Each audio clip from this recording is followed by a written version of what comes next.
When you consider your beliefs about your soul, when you start to explore what the soul means to you, then you can begin to nurture it.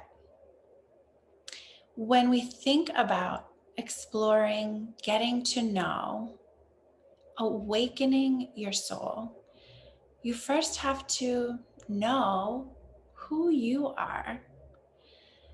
Learning about, exploring, articulating, defining, characterizing your soul can be a journey, can be a process, can be fun, it can be confusing, it can be difficult, and it can be so empowering.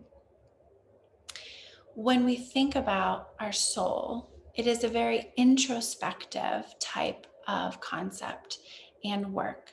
When we start at the beginning, we've talked about exploring your identity, the aspects of your identity, who you are now, who you were, where you have come from, and where you are going.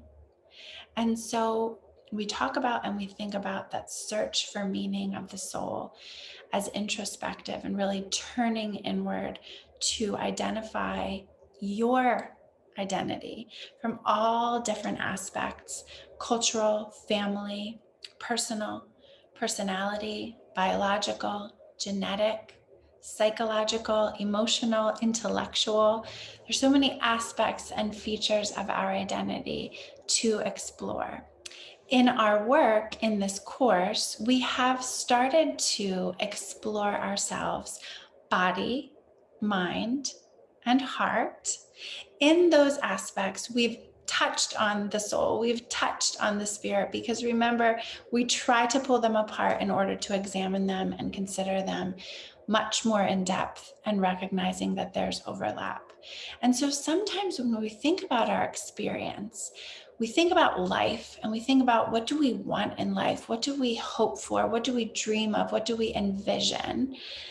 We sometimes can be stuck in a certain aspect of our identity, stuck on the body, right? Thinking about our body, feeling our body. What does our body feel like? Is there pain? Is there tension? Is there pleasure? What does the body look like from the inside out, from the outside in? Our appearance, our body shape, our body weight, our body composition, our body ability, and what we can do with our body, what our body can do for us. We can get stuck in the aspect of the body and get stuck on a focus on the physical experience of life. We also, in a similar way, can get stuck on the mind, right? It's an important aspect of our experience to explore our beautiful minds, where we attend to our experience, the here and the now, the future, the past, that beyond experience. And sometimes our thoughts can be wonderful and our ideas are empowering and creative and exciting and exhilarating, and sometimes they can be overwhelming and heavy and burdensome, and they can cause us to feel stuck.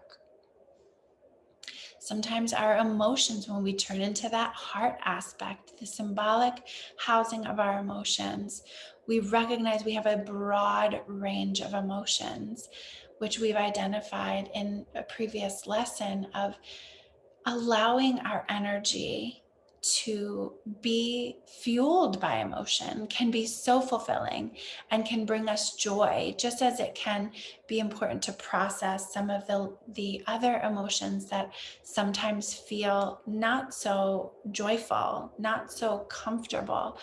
But that when we open ourselves to the processing of the full range of emotions, we then can get unstuck and move beyond that feeling of burden, of fatigue, of tired, of sometimes hopeless and helpless. And when we can tune into the soul, when we can allow ourselves, invite ourselves to examine our beliefs, to examine our identity, to go beyond the heart, the mind, the body, and move up towards the soul into a state of some call enlightenment. We can think of the soul as an important aspect of our experience on a different level, where sometimes when we want to tune into the body, we can't. We want to tune into the mind. It's not working. We want to tune into the heart. We focus on the heart, just not cutting it. We can tune into the soul and look at and examine our core beliefs, our core identity. Who am I? Who am I right now? Who do I want to be? Where have I come from? How do I incorporate those aspects of my identity in order to deliver the life and love of my dreams?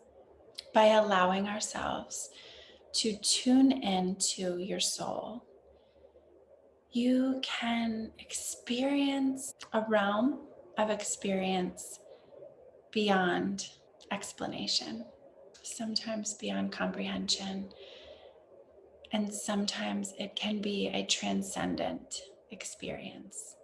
But you must believe. You must believe in something.